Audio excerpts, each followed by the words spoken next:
Bien, buenas tardes a todos, hermanos, amigos que nos acompañan. Me da mucho gusto estar con ustedes una vez más, que Dios me haya concedido a mí y a mi familia acompañarlos en este día. Es bueno verles, nos da gusto. Vamos a tener una clase basada en el Antiguo Testamento, en Génesis capítulo 38. Es la historia de Judá y Tamar. Y el estudio, se ha titulado La astucia de Tamar. Y vamos a ver el ejemplo que de ella tomamos para nosotros, para aplicarlo en nuestras vidas. Ahora, es importante explicar el contexto en el que ocurre esta historia, porque las costumbres en aquel entonces eran diferentes a las que tenemos hoy y pudieran parecernos extrañas, hasta cierto punto, cierto escándalo al escucharla, pero debemos tener en cuenta que el contexto en aquella época, eso era lo común, eso era lo normal.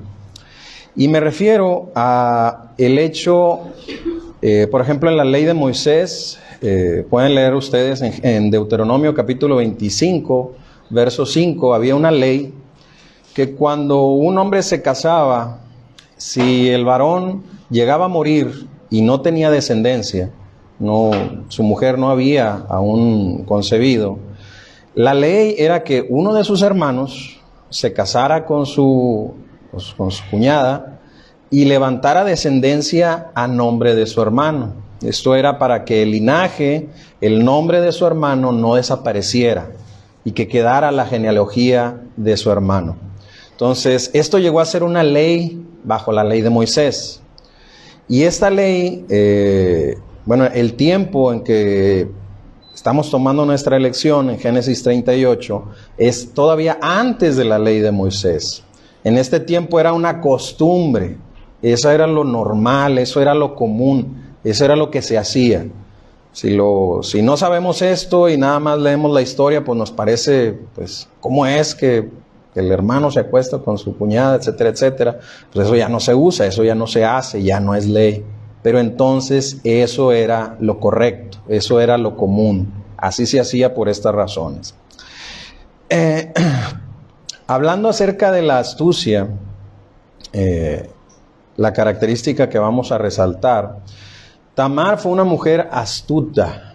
Y por definición, la palabra astucia, según el diccionario, es habilidad para comprender las cosas y obtener provecho o beneficio mediante engaño o evitando el engaño. Una persona astuta es que ve cierta situación y sea que ve el engaño y no se deja engañar, o que engañando saca un beneficio. Esa es por definición la palabra astucia. También osadía.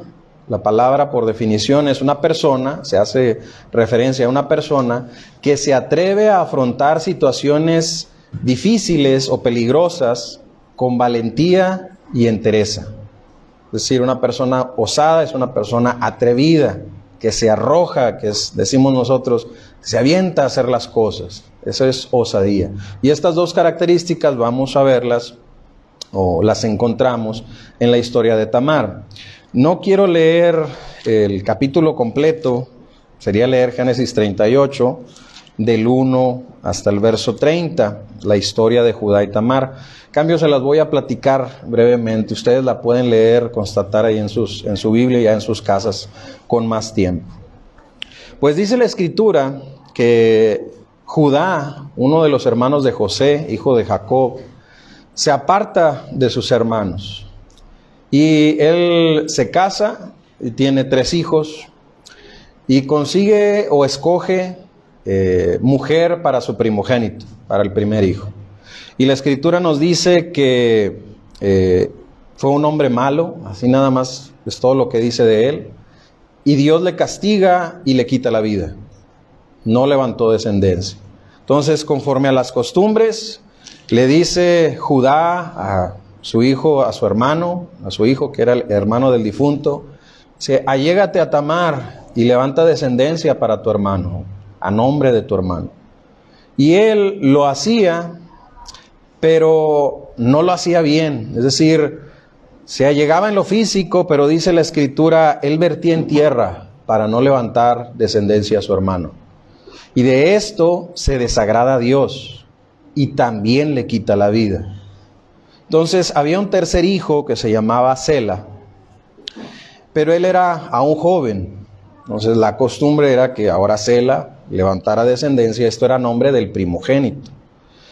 Pero como era muy joven, le dice Judá a Tamar, ¿sabes qué? Vístete los vestidos de tu viudez, vete a casa de tu padre. Cuando Sela sea mayor, vas a ser entregada a él para que se cumpla el hábito, la costumbre.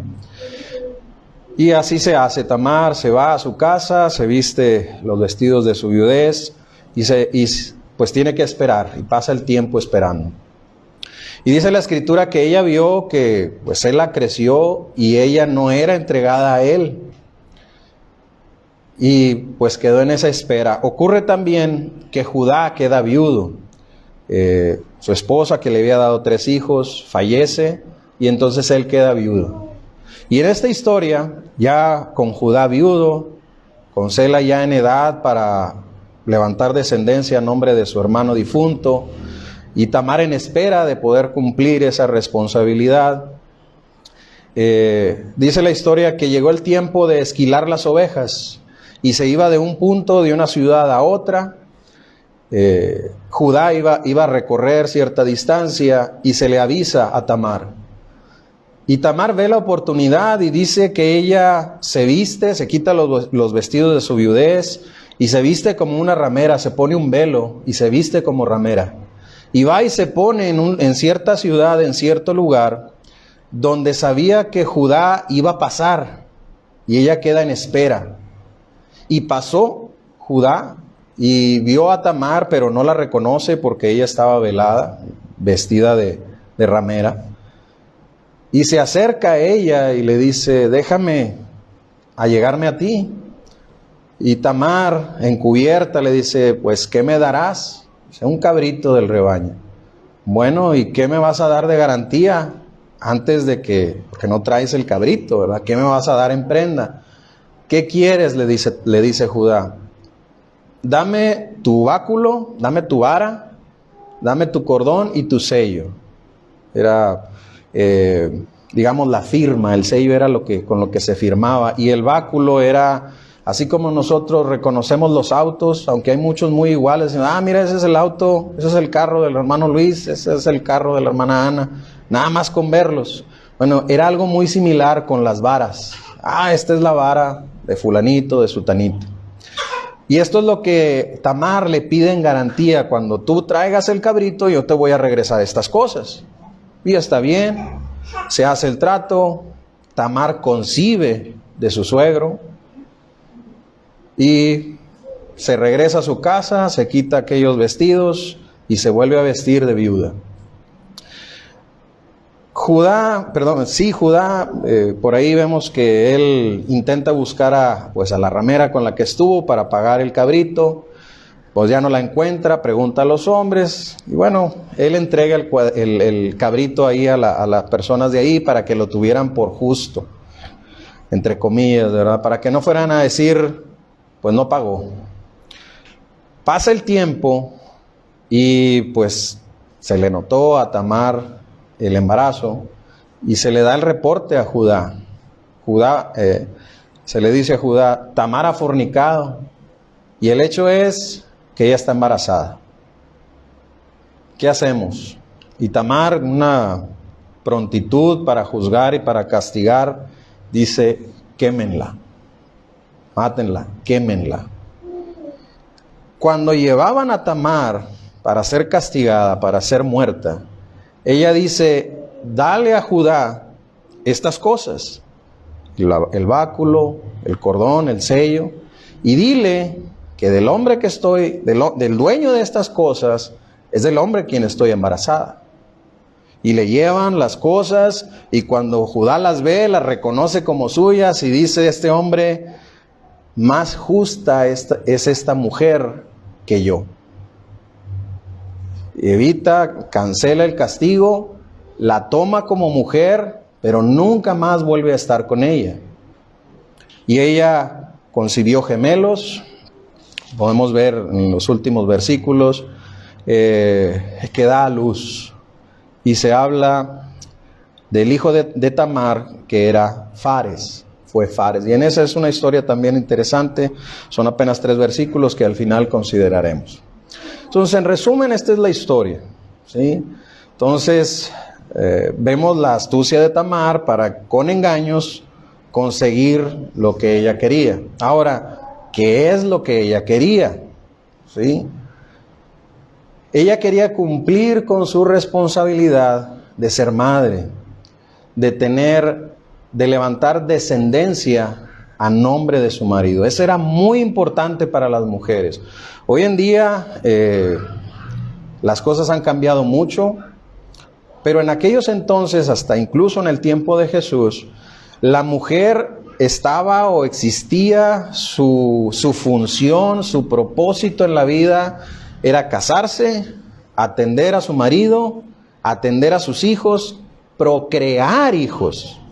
Ese era el todo de la mujer. Y si una mujer no cumplía con esto, era una vergüenza para ella y para su familia. Quiero que veamos, esto era así ya en los tiempos de Jesús. Si podemos leer en Lucas, en el capítulo 1, versículos 24 y 25.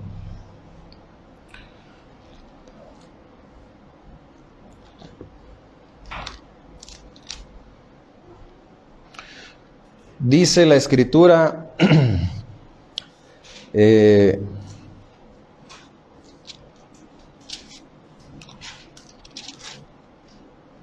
la historia de cómo se anuncia por un ángel a Elizabeth, esposa de Zacarías, que iba a tener un hijo, y ese hijo iba a ser Juan el Bautista. Pero un ángel le anunció a la mujer. Y vemos en el verso 24, Lucas 1:24, que Elizabeth dice: después de aquellos días concibió su mujer Elizabeth y se recluyó en su casa por 5 meses, diciendo: así ha hecho Jehová conmigo el Señor en los días en que se dignó a quitar mi afrenta entre los hombres. La expresión de Elizabeth es: Dios me concedió quitarme la afrenta, quitarme la vergüenza que yo cargaba. ¿Cuál? La de no tener hijos. Nunca había tenido hijos, ya eran hombres mayores, un matrimonio mayor. Y dice ella: Dios se dignó a quitar mi vergüenza, concediéndome tener un hijo. Y con este texto vemos un poco la importancia que era para las mujeres dar a luz hijos varones, que continuaran ese linaje. Pudiéramos tomar también el ejemplo de Sarai, esposa de Abraham, el ejemplo de Rebeca, esposa de Jacob. Ellas eran mujeres estériles o que no dieron. En el caso de Sarai, no daba a luz a hijos a Abraham. Y en su mente a ella se le ocurre, y es de Sara de donde sale la idea de que Agar, su sierva, su esclava, duerma con su esposo para que le dé hijos como si fueran de Sara. Lo mismo pasó con Raquel, esposa de Jacob. Raquel, vemos que Jacob se casó con Raquel, Lea le dio hijos, pero Raquel no le daba hijos, y es a Raquel a la que se le ocurre entregarle una sierva a Jacob, su esposo, para que diera hijos en su lugar. Entonces, con este contexto vemos que era importantísimo para las mujeres cumplir su responsabilidad. Era muy importante para ellas. Y apenas de Abraham y Sara vienen a ser los abuelos de Fares, hijo de Tamar. Judá era nieto de Abraham. Entonces las generaciones todavía estaban con estas ideas, todavía tenían esto en mente. Y Entonces vemos que Tamar, aunque la Escritura no lo dice, por esto entendemos que Tamar tenía eso en su mente. Querer cumplir su función, querer que se dejara descendencia. Y cabe mencionar que de la tribu de Judá vendría el Mesías. ¿Sí? Entonces vemos ahora, teniendo esto presente, pues la astucia de Tamar, cuando ella vio que ella no era entregada a Sela, el hijo menor, pues ella se le ocurre y engaña para que Judá, porque esto era también, al parecer era posible, que si los hijos no levantaban descendencia, el suegro o el padre podía levantar descendencia a nombre de sus hijos. Entonces era algo posible. Y como ve Tamar que en los hombres no hay la disposición, pues ella se las ingenia y hace que aquello ocurra. ¿Sí? Y vemos su astucia, ella se disfraza, aprovecha la ocasión, se le dice va a pasar por tal lugar y ella idea, bueno, pues me he visto de ramera, voy y espero.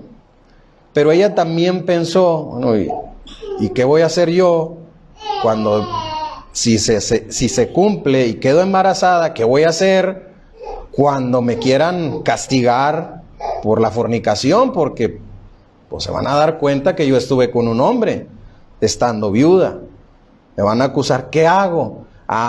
Ella piensa en la garantía, en aquello que iba a salvar su vida. A ella no le interesaba el cabrito, ella quería el sello y el báculo, o la vara de de Judá, para librarse del castigo cuando quisieran castigarla a ella. Entonces, en todo esto, ella es muy lista, es astuta, piensa en todo esto y es también osada para arriesgarse y hacer aquello exponiendo su vida si algo salía mal. ¿Sí? Muy bien. En resumen, pues esta es la historia que nosotros contemplamos. Ahora, ¿y cuáles son las aplicaciones para nosotros? Bien,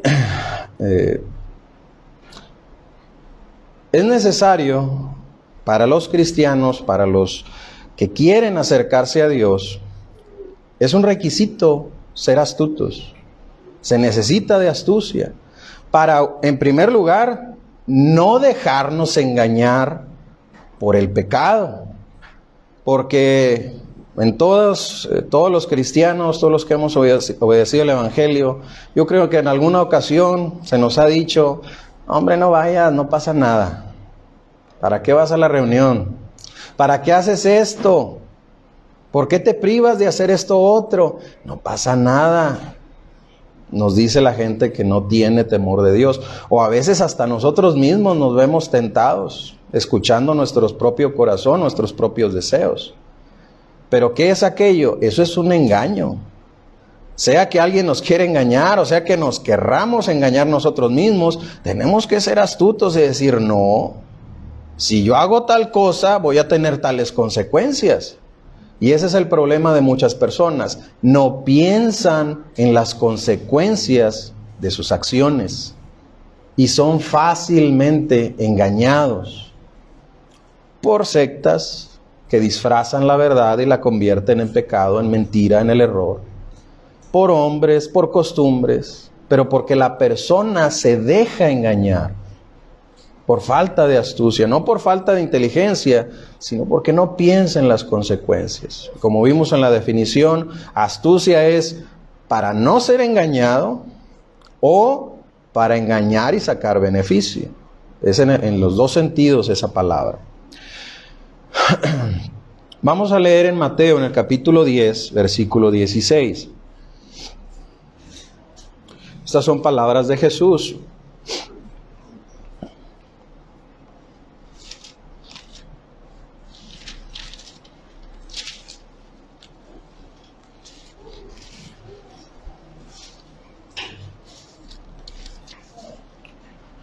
Dijo el Señor a sus discípulos, he aquí yo os envío como ovejas en medio de lobos. Sed pues prudentes como serpientes y sencillos como palomas. La Biblia de las Américas traduce: sed astutos como serpientes e inocentes como palomas. Entonces el Señor lo dice. En el mundo hay muchos peligros. Él hace la comparación, dice: yo los envío como ovejas en medio de lobos. Entonces, ¿qué hay que hacer? Cuídense mucho, dice el Señor. Sean inteligentes, sean astutos, no se dejen engañar por el pecado y caigan en la trampa y se pierdan. ¿Sí? En Lucas capítulo 16, versículos 8 y 9, en otra de las enseñanzas del Señor Jesús, Lucas capítulo 16 habla de la parábola del mayordomo infiel. Este fue un mayordomo al que se le dijo: te voy a correr.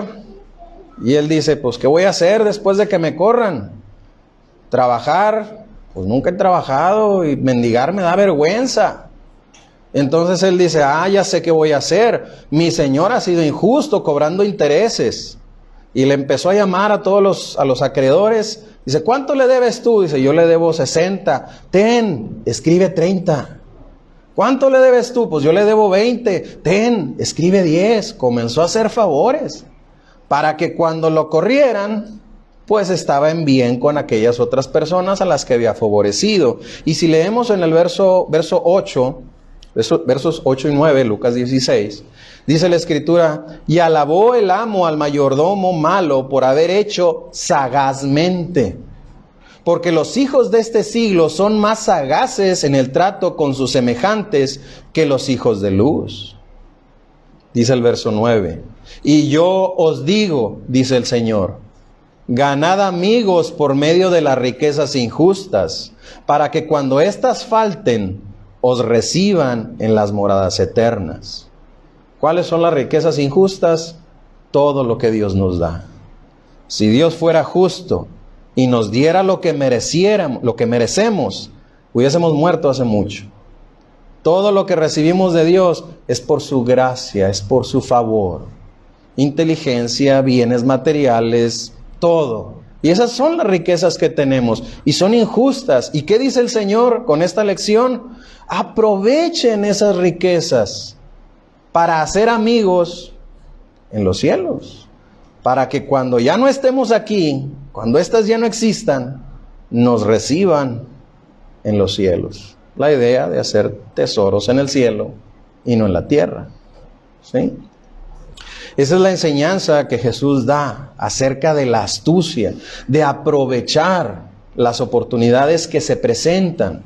Por desgracia, y el sentido de esta lección es ser astutos, hermanos, ser inteligentes. A veces los cristianos estamos, como luego dicen, sentados y cruzados de brazos, esperando que las cosas pasen. Tamar estuvo esperando por un tiempo, pero ella no se conformó a decir: bueno, pues es que a mí no me entregaron, yo aquí estuve y nunca cumplí porque no se me dio la oportunidad. No, ella buscó la oportunidad y expuso su vida para cumplir con su propósito. Hermanos, los que hemos obedecido el Evangelio, ¿cuál es el propósito al que hemos sido llamados? ¿Para qué el Señor ha establecido la iglesia? Para que prediquemos, para que anunciemos la verdad. Esa es la función, ese es el propósito o uno de los propósitos de la iglesia. ¿Qué vamos a hacer? No, pues es que no vino el hermano a enseñarme para ver qué voy a enseñar yo más adelante.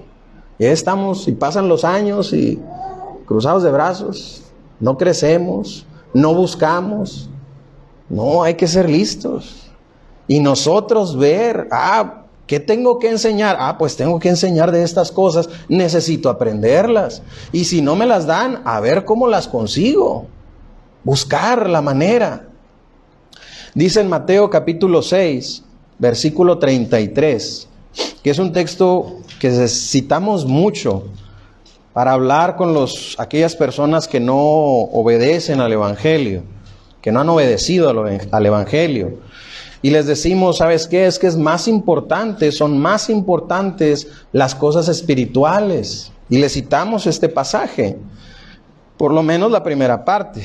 Mateo capítulo 6, versículo 33, Jesús dice: mas buscad primeramente el reino de Dios y su justicia. Ya Jesús en los versos anteriores dice, no se preocupen, que no se les vaya el tiempo, que no se les vaya la vida pensando en qué comeremos, en qué beberemos, en qué vestiremos. Dice, Dios se encarga de darnos estas cosas. Él sabe que tenemos necesidad. Hagan esas cosas a un lado y busquen primeramente el reino de Dios. Pero como que los cristianos hasta ahí nos quedamos. Pero el texto no termina ahí. Dice, buscad primeramente el reino de Dios, y los que ya lo encontramos, y su justicia. Buscar la justicia, no sentarnos a esperarla, como hizo Tamar. Ella buscó hacer lo justo, buscó hacer lo correcto, y lo consiguió. Los cristianos debemos de hacer lo mismo. Buscar cómo le hacemos para cumplir con nuestras responsabilidades, sea en la predicación, sea en el estímulo a nuestros hermanos de la congregación local, sea en llevar la palabra. Y alguien dirá, pues es que yo no puedo hablar. Pues a ver cómo le hago, a ver cómo hago citas, a ver cómo convenzo a tal persona, a ver de qué manera, dice la Escritura, los fuerzo a oír la palabra, los comprometo para que abran sus puertas, las puertas de su casa, y escuchen. Pero a veces nos decimos, ¿quieres oír la palabra? No, pues ya ni modo, no quiso. No, hay que buscar la manera. Efesios capítulo 5, versículos 15 y 16.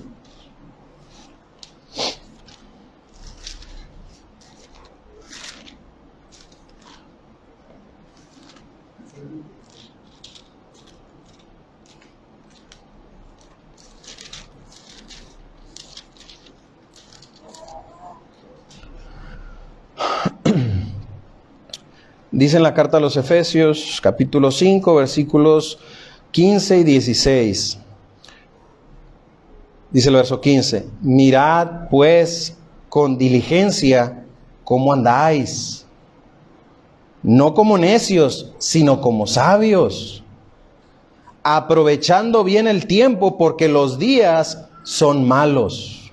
¿A qué se refiere la Escritura cuando dice aquí que los días son malos? En sí mismos los días no son ni malos ni buenos, los días son días y se acabó. Depende de cómo te vaya a ti. ¿Tuviste un buen día o tuviste un mal día? Pero en un sentido general, es que si nosotros desperdiciamos nuestro tiempo, si nosotros desperdiciamos un solo día, los días no perdonan. El tiempo no vuelve atrás para nadie. En ese sentido, los días son malos, porque no nos van a perdonar un solo segundo que hayamos desaprovechado. Y nos dice la Escritura, miren con diligencia, miren con mucho cuidado cómo andan, cómo viven, cómo se conducen. Aprovechen el tiempo, no lo desperdicien, porque si los desperdiciamos, no lo vamos a recuperar jamás. Eso es lo que se nos enseña. Ahora, parte de lo que parte de la astucia de Tamar, consistió en ver más allá. Pues yo quiero cumplir con mi propósito, hago esto, pero cuando me vean encinta, cuando me vean embarazada, pues me van a mandar matar por fornicaria. ¿Cómo le hago? Pues tomó las garantías. ¿Saben una cosa, hermanos? También nosotros debemos buscar garantías. Y en cierto sentido, las encontramos igual como Tamar, con la vara y con el sello. Dice en la carta a los Efesios, en el capítulo 1, versículos 13 y 14. Efesios capítulo 1, versículo 13 dice, en Él también vosotros, habiendo oído la palabra de verdad, el evangelio de vuestra salvación, y habiendo creído en Él, fuisteis sellados con el Espíritu Santo de la promesa, que es las arras de nuestra herencia hasta la redención de la posesión adquirida para alabanza de su gloria. Entonces aquí el apóstol Pablo ilustra en cierta manera como que hemos sido sellados, tenemos el sello. ¿Y cuál es el sello? El Espíritu Santo. ¿Sí? Somos de Dios porque tenemos el Espíritu de Dios en nosotros. ¿A qué se refiere? Pues a la ley de Dios, a la vara. ¿Sí? La vara de la disciplina, la vara de la corrección. Se nos enseña y si no obedecemos, a nuestros hijos decimos, pues hay vara, para que te corrijas. En cierto sentido, hermanos, nosotros también, cuando llegue aquel día, el día en que todos los hombres por sus pecados, que muestren lo que hubo dentro de su corazón en el día del juicio, y que vaya el castigo eterno, al fuego eterno, que todos van a ser sentenciados, que podamos decir, Señor, nosotros aquí tenemos la vara y tenemos el sello del Espíritu Santo. De quien son estas cosas es de quien nosotros hemos concebido, no en nuestro vientre, sino en nuestro corazón. ¿A quién hemos concebido por medio del Espíritu Santo? A Jesucristo, al Hijo de Dios. Y lo que hay dentro de nosotros es obra del Espíritu Santo por medio de su vara, por medio de su sello. ¿Sí? Y así librar el castigo, como lo hizo Tamar. Entonces, hay que asegurarnos, hermanos. Aquí en el texto que leíamos, habla en el verso 14, dice que el Espíritu, el sello del Espíritu, que es las arras de nuestra herencia.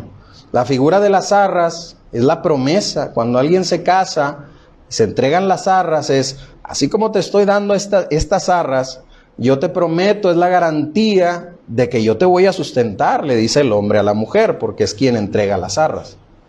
Aquí está la garantía de que yo te voy a cumplir, aquí están las arras, ese es el símbolo.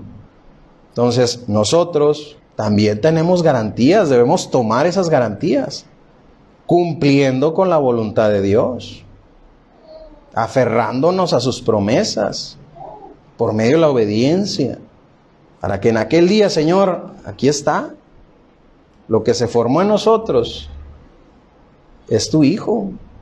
El apóstol Pablo, en Gálatas capítulo 4, versículo 19, usa esta expresión con nuestros hermanos de Galacia.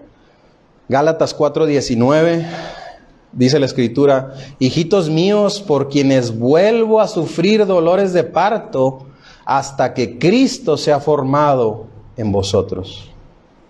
Es decir, que nosotros dejemos el carácter humano, el carácter propio de cada persona, para que seamos como el Hijo de Dios, misericordiosos, perdonadores, pacientes.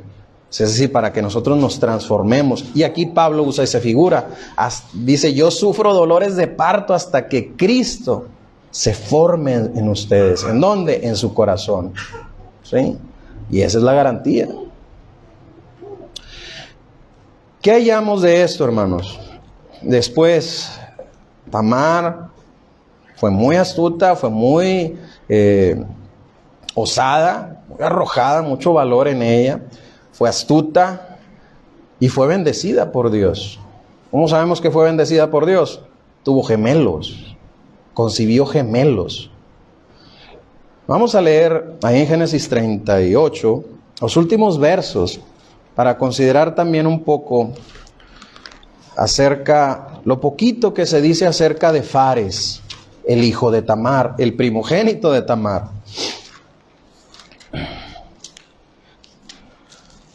Génesis 38, versículos del 27 al 29. Dice, y aconteció que al tiempo de dar a luz, he aquí había gemelos en su seno. Sucedió cuando daba a luz que sacó la mano el uno Y la partera tomó y ató a su mano un hilo de grana, diciendo, este salió primero. Pero volviendo él a meter la mano, he aquí salió su hermano, y ella dijo, ¿qué brecha te has abierto? Y llamó su nombre Fares. Es decir, estaban naciendo los gemelos, sacó la mano uno, se le ató un hilito, y luego metió la mano y salió el otro niño. Y ese fue el que obtuvo la primogenitura. ¿Sí? Y si vamos a Mateo capítulo 1,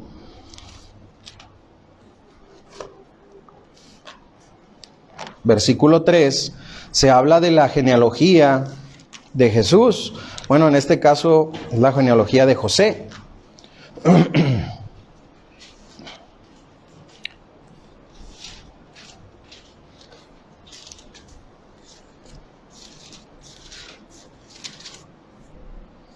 Mateo capítulo 1 comienza, libro de la genealogía de Jesucristo, hijo de David, hijo de Abraham, y comienza a dar. En el verso 3 dice, Judá engendró de Tamar a Fares y a Zara.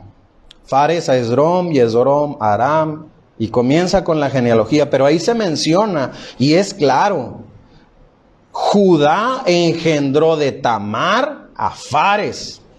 ¿Qué diéramos nosotros porque el nombre nuestro estuviera aquí? Es un honor, hermanos, es un privilegio que Dios escogiera esa genealogía para que su Hijo, nuestro Señor Jesucristo, naciera de esa línea. Dios escogió que naciera, que Jesús fuese descendiente de Tamar, hijo de Fares. De Judá, de Tamar, que naciera Fares y los que vinieron después de ellos. Entonces Dios bendijo a Tamar. ¿Sí? Ahora, hay mucho sentido en esa. Yo leía estos últimos versos, esos tres versículos de Fares. Bueno, ¿y de qué sirve que sepamos que aquel niño sacó la mano y la metió y salió el otro? O sea, ¿qué enseñanza hay aquí? Bueno, es que en el marco del esfuerzo, ¿sí? Si nosotros somos hijos de Abraham, pues tenemos que llevar la misma genealogía. Y desde Jacob, que fue un hombre que luchó por las bendiciones que quiso. Él luchó por la primogenitura, se la compró a su hermano, también con astucia engañó a su padre Isaac para que lo bendijera. Y luego dice la Escritura en Génesis capítulo 32, versos 26 al 40 del 26 al 28, lo voy a leer rápidamente. Dice, y dijo, déjame porque raya el alba. Estaba Jacob luchando con el ángel de Dios. Y Jacob le respondió, no te dejaré si no me bendices. Y el varón le dijo, ¿cuál es tu nombre? Y él respondió, Jacob. Y el varón le dijo, no será más tu nombre Jacob, sino Israel, porque has luchado con Dios y con los hombres y has vencido.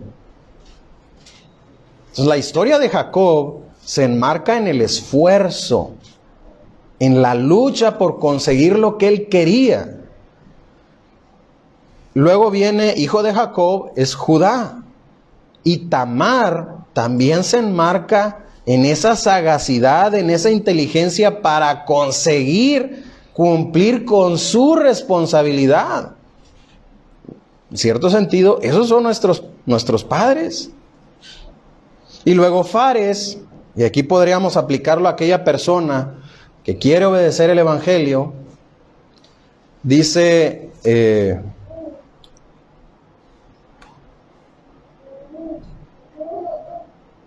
Dice la Escritura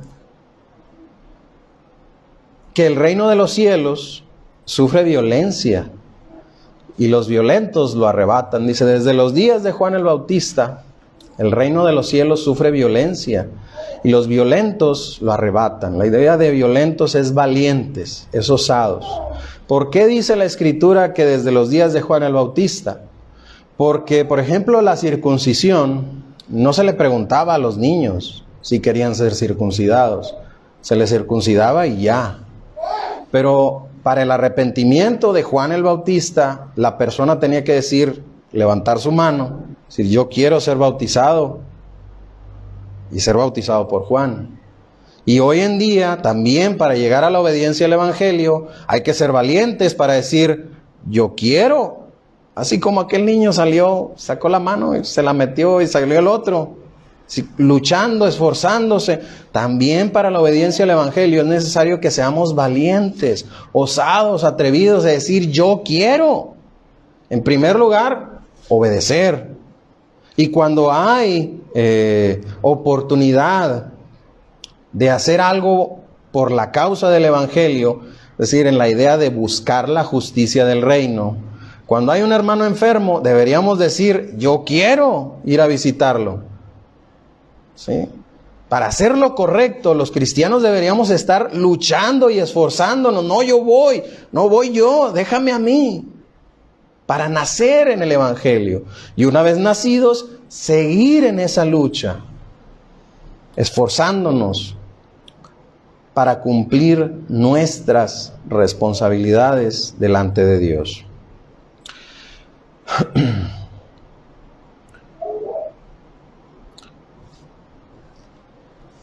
Fares, el nombre Fares significa brecha. Por definición, una brecha es una abertura o rotura irregular en una superficie, especialmente la que un ejército hace en las defensas enemigas. Es decir, una abertura irregular es que se va hacia los lados y logra cruzar. O sea, no es una línea recta, no es algo fácil. Y habla de las defensas enemigas. Entonces, para cumplir con la voluntad de Dios, tenemos que encontrar la manera y vencer. Eso significa brecha y ese es el significado de Fares.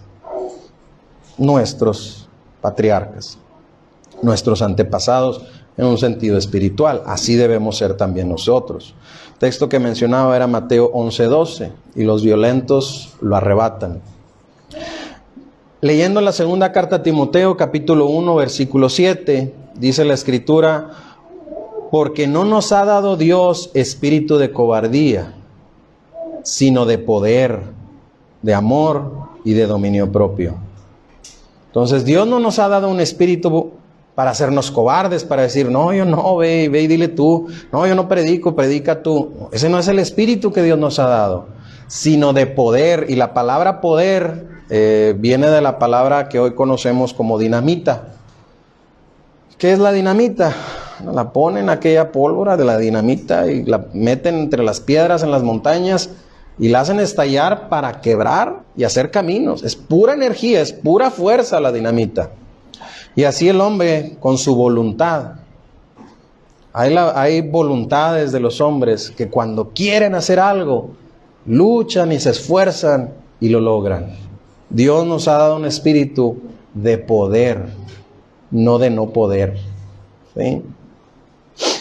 ¿Qué pretexto, hermano, servirá delante del Señor por nuestra falta de fruto? ¿Qué le vamos a decir en aquel día? La Escritura nos dice que Dios es glorificado cuando llevamos mucho fruto. Y en aquel día, cuando no llevemos fruto, ¿qué le vamos a decir? No, pues es que yo ahí estuve esperando en mi casa. No, pues es que yo no sabía. No, pues ahí estuvimos cruzados de brazos. No va a servir ninguno de esos pretextos. Tenemos que tener un espíritu de arrojo, de osadía. ¿Qué podemos concluir? Bueno, debemos aprovechar las oportunidades que se presentan para el beneficio del Evangelio. Hay ocasiones que las cosas se dan. Conocemos una persona y le dices, ¿quieres escuchar? Sí quiero. Pues facilito. Se presentó la oportunidad, hay que aprovecharla. Y a su vez debemos ser astutos para evitar caer en huecas sutilezas, en los engaños del pecado. Y por otro lado, hermanos, también debemos aprender a sacar beneficio de situaciones o circunstancias que en primera instancia parecerán ser inadecuadas o sin fruto para el Evangelio. No, pues aquí ya no se ve que la persona quiera. hay que idear, hay que ver, hay que buscar la manera para que se cree la ocasión. ¿Sí? No esperemos a que la oportunidad se presente, o no solo esperemos a que la oportunidad se presente, sino que busquemos cumplir con nuestras responsabilidades. Haciendo esto, estaremos escapando del fuego de la condenación. Hermanos, esta es la lección de esta tarde. Espero que haya sido clara y de edificación para cada uno de ustedes. Les agradezco mucho la atención. Vamos a dejar el lugar para los siguientes actos. Gracias.